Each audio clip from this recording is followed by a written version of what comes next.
Yahobu, Bapak Ibu Pendeta, Sinenge, Majelis dan warga Gereja Amin, ini adalah channel YouTube Sinode Gereja Amin. Karena itu, bagi yang mencintai Gereja Amin, tontonlah, subscribe, like, dan bagikan. Gereja Amin yang tangguh, mandiri, dan peduli. Tuhan Yesus memberkati.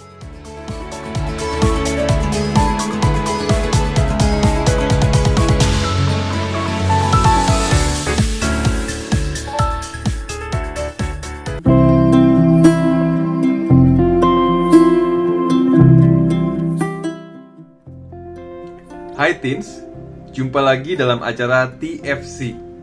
Kali ini kita akan menyimak tulisan dari Pendeta Rita Dwi Lestari dalam buku Renungan Teens for Christ dengan judul Dipenuhi Roh Kudus, berdasarkan Kisah Para Rasul 6 ayat 1-7. Bersama saya, Samuel Chris Pradipta. Sebelum itu, mari kita bersama-sama berdoa. Tidak lain selain syukur ya Bapak ketika kami boleh melihat bahwa kehidupan kami selalu ada dalam naungan Tuhan. Engkau yang selalu boleh menuntun langkah kami dan menyertai kami.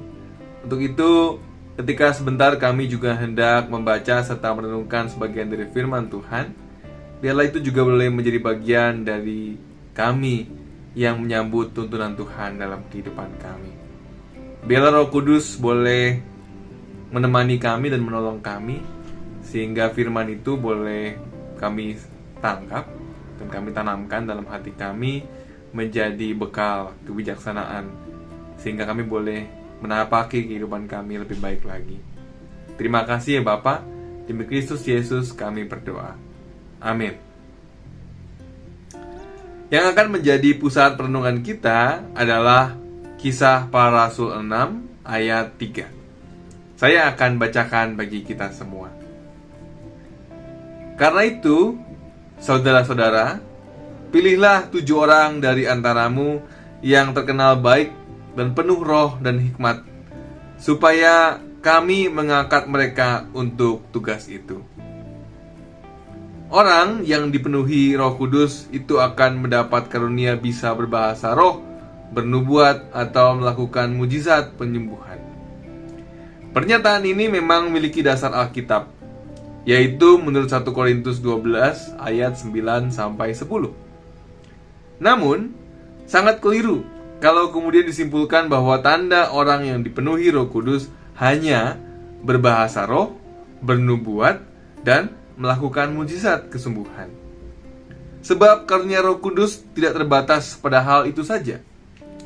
Di tengah jemaat Kristen mula-mula, bertambahlah jumlah orang percaya membuat para rasul kewalahan. Mereka mempunyai tanggung jawab untuk memberitakan firman Tuhan, tetapi di sisi lain juga ada tanggung jawab yang penting untuk melakukan pelayanan meja.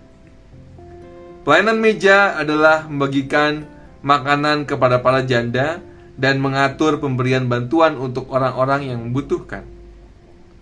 Dengan makin banyaknya orang yang harus dilayani, maka rasul-rasul perlu menambah orang-orang untuk melakukan pelayanan bagi kaum miskin. Mereka pun kemudian memilih 7 orang dari antara jemaat yang terkenal baik dan yang penuh roh dan hikmat, sehingga bisa dikatakan bahwa orang yang dipenuhi Roh Kudus adalah orang yang mempunyai kepedulian. Teens, tanda seorang dipenuhi Roh Kudus bukan sekedar bisa berbahasa roh, bernubuat, atau bisa menyembuhkan orang sakit. Ada satu tanda lain yang tidak kalah penting dari orang yang dipenuhi Roh Kudus, yaitu mempunyai kepedulian.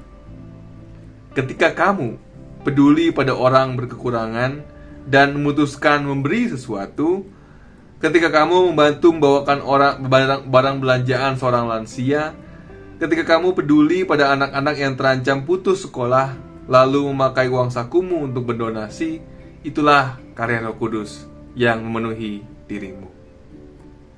Mari kita berdoa. Ya Tuhan Allah, Kami mengucap syukur sebab Tuhan selalu menuntun kami. Roh Kudus selalu senantiasa memenuhi hati kami, sehingga Engkau menuntun kami dalam menjalankan tanggung jawab kami sebagai pengikut Kristus. Biarlah Roh Kudus selalu memenuhi hati kami, sehingga kami pun juga diperlengkapi dengan kepedulian, agar kami boleh senantiasa memperhatikan sesama kami dan menolong yang membutuhkan.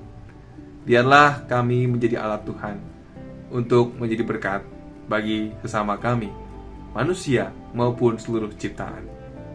Terima kasih ya Bapa. Demi Kristus kami berdoa. Amin. Demikian renungan kita hari ini. Jangan lupa subscribe, like, dan bagikan kepada yang lain. Tuhan memberkati kita semua.